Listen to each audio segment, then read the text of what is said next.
नमस्कार दर्शक, मी जाकीर नदाब आणि तुम्ही पाहतात एस्प्रेड न्यूज।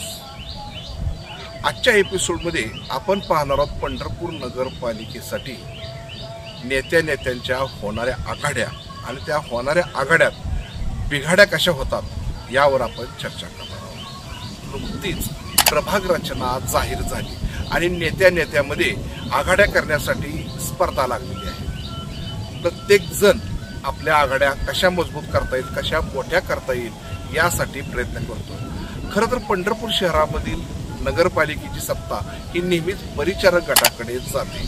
त्याचं प्रमुख कारण सांगायचं झालं तर विरोधक एकवटतात, आघाड्या करतात, मात्र ऐन वेळेस पूरघोड्यांचं राजकारण होतं आणि विरोधक विभागला जातो। त्यामुळं नेहमीच परिचारक गटाकडे सत्ता गेलेली आहे।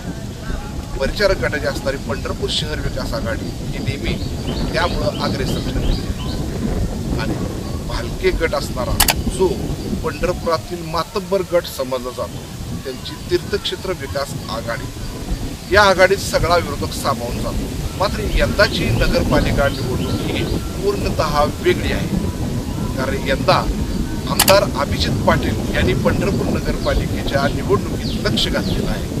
त्यामुळे पंढरपूरच्या नगरपालिका निवडणुकीमध्ये प्रमुख असणाऱ्या दोन आघाड्यांमध्ये आता ही तिसरी आघाडी प्रवेश करते आणि या तिसऱ्या आघाडीचा प्रयत्न सुरू होता मागील काही दिवसापासून की भगीरथ भालकेचा गट आणि अभिजित पाटील यांचा गट हा एकत्रित आणण्याचा प्रयत्न सुरू होता। मात्र या आघाडी करण्यात यश आल्याचं अजून तरी दिसत नाही।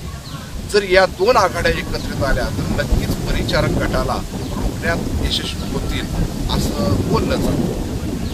खरं तर पंढरपूर नगरपालिका निवडणुकीसाठी परिचारक गट आणि भालके गट आणि अभिजित पाटील गट यांच्यात नगराध्यक्ष कोण असावा अशी चर्चा शहरातून केली जाते।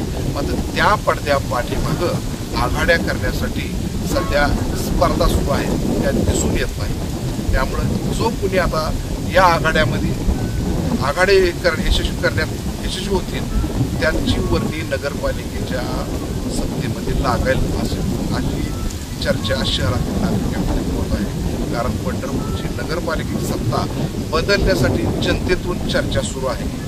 कारण होणारा कॉरिडोर, झालेला रठाळ आणि निकृष्ट दर्जाचा विकास याला जनता वैतागली आहे। मात्र भालके गट आणि अभिजित पाटील गट जोपर्यंत एकत्रित येत नाही तोपर्यंत परिचारकांना रोखू शकणार नाही।